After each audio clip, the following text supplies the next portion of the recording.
Bonjour ou rebonjour. Bienvenue Anaïs Culoma en direct de la Guadeloupe. Comment vas-tu? Merveilleusement bien. Bonjour Julie, bonjour à tous. Je suis tellement heureuse d'être ici encore. Quel bonheur. Oh, je baigne dans l'énergie du beau temps et aujourd'hui, je t'invite à nous partager au sujet de cette clé numéro 7, pas de forme, pas de structure, pas de signification. Un exemple à nous communiquer? Comment tu vis cette clé? J'adore cette clé. Oui. J'adore cette clé. Pourquoi?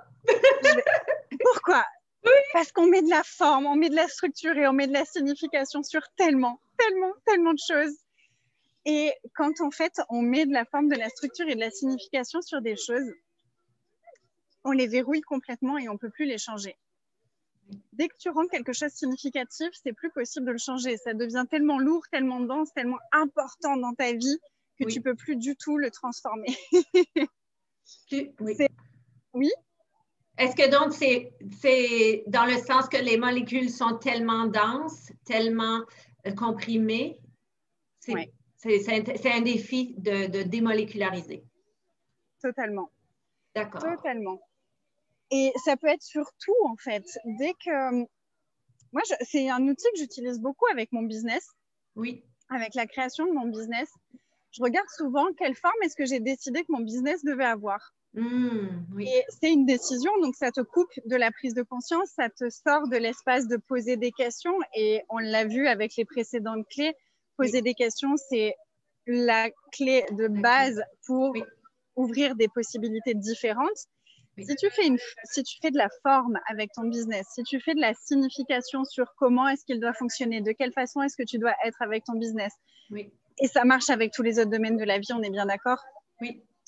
Et que tu rends significatif quelque chose. Imaginons, tu crées quelque chose. Oui. Et tu le crées avec une certaine forme parce que c'est ce qui est inspiré à ce moment-là. Et tu lui donnes une certaine structure parce que tu es inspiré pour ça à ce moment-là. Oui. Et ça marche. Mais ça marche super bien. Et d'un coup, tu rends significatif, ça a marché, donc je dois faire cette forme, faire cette structure et refaire exactement la même chose à chaque fois. Et là, tu poses plus de questions et tu restes coincé dans ce truc-là juste parce que ça a marché une fois. Mais ce qui a marché une fois, c'est pas forcément ce qui va créer le plus la fois d'après. Donc, ça va vraiment te sortir de l'espace de la conscience, des possibilités et de la question.